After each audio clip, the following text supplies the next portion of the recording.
नमस्कार साथियों, स्वागत है आपका हमारे नई वीडियो में।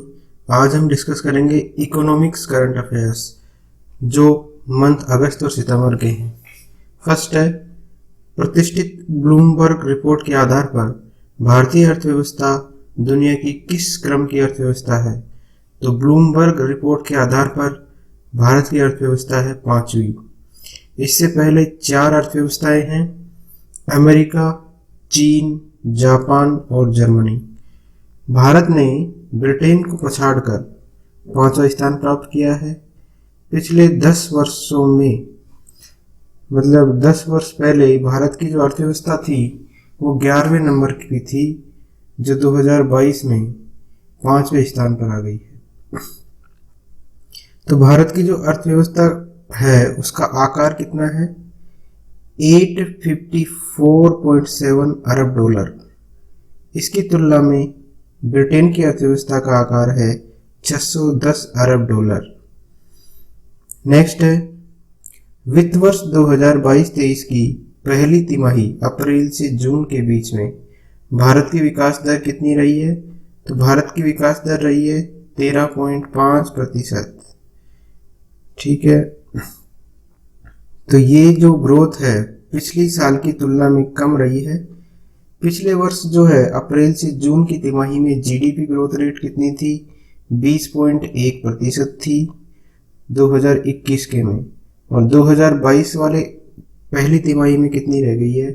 13.5%। एक चीज और ध्यान रखनी है कि इसमें पहली तिमाही में कृषि, वानिकी और मत्स्य पालन क्षेत्र में वृद्धि हुई है। कितनी? 4.5% की वृद्धि हुई है। 2022-23 की पहली तिमाही में स्थिर कीमतों पर वास्तविक सकल घरेलू उत्पाद या सकल घरेलू उत्पाद जीडीपी जो है 36.85 लाख करोड़ रुपए रहने का अनुमान है, जबकि 2021-22 में पहली तिमाही में ये 32.46 लाख करोड़ रुपए था।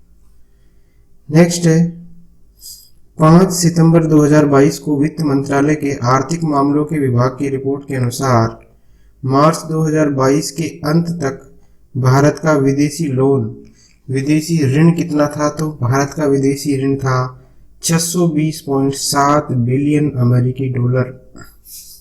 तो ये केवल इसमें ये डाटा ध्यान रखना है, 620.7 बिलियन अमेरिकी डॉलर लोन है।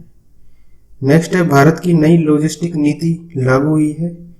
17 सितंबर 2022 को प्रधानमंत्री नरेंद्र मोदी ने इसको लागू कर दिया।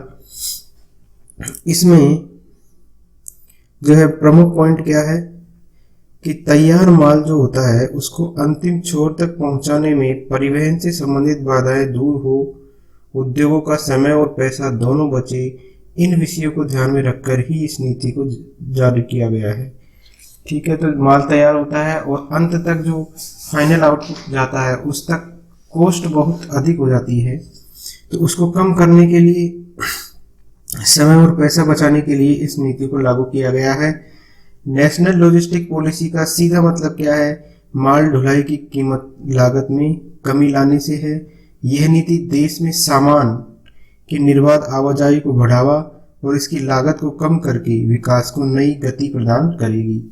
इस पॉलिसी का प्रमुख उद्देश्य है परिवहन क्षेत्र की चुनौतियों से निपटना और कारोबार में ढुलाई की लागत 10% से कम करना।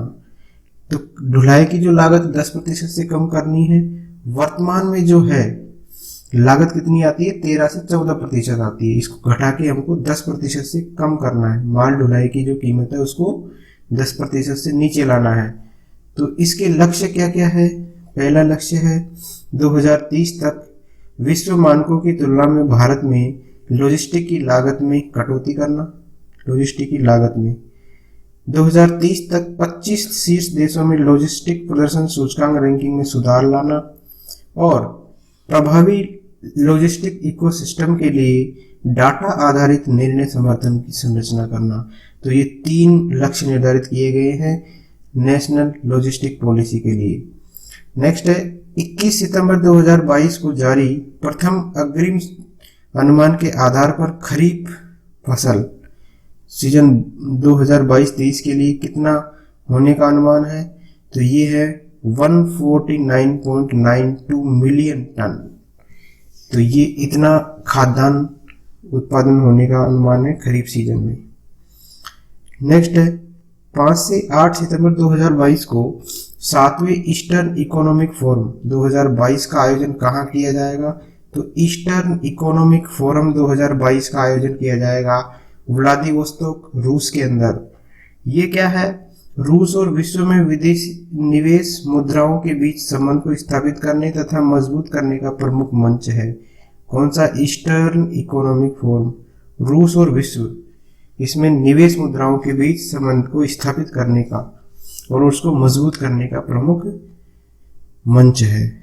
नेक्स्ट है 21 सितंबर 2022 को जारी एशियाई विकास बैंक की आउटलुक सप्लीमेंट्री रिपोर्ट में वित्त वर्ष 2022-23 में भारत की विकास दर कितनी अनुमानित की है, तो एशियाई विकास बैंक की आउटलुक सप्लीमेंट्री रिपोर्ट, इसमें भारत की जो विकास दर है वो 7% कर दी है।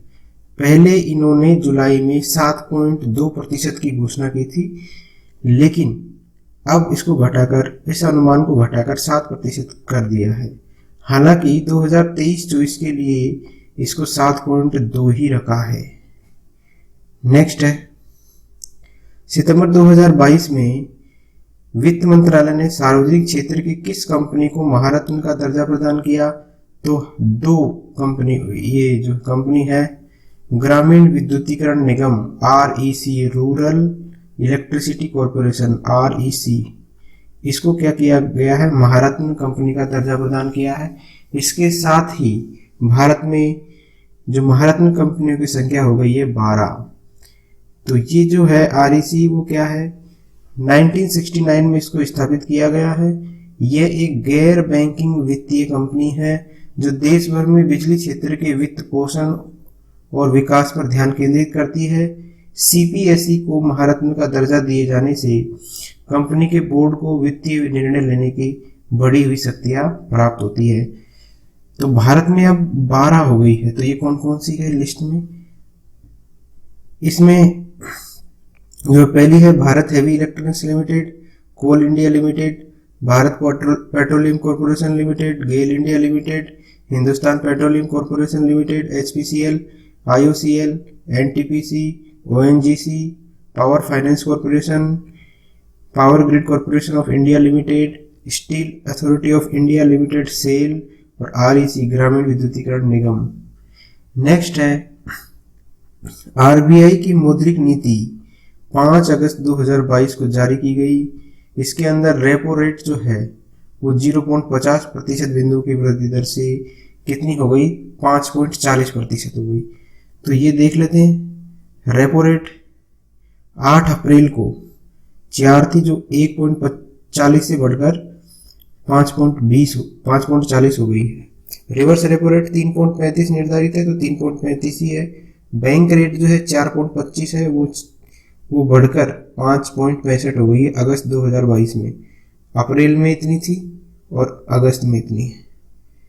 नेक्स्ट है फॉर्च्यून ग्लोबल 500 कंपनियों में भारत की कितनी कंपनियां शामिल है, तो फॉर्च्यून 500 कंपनियों में पिछले 2 सालों से तो 7 कंपनियां शामिल हो रही थी और इस बार 2 और कंपनियों को जोड़ दिया गया है।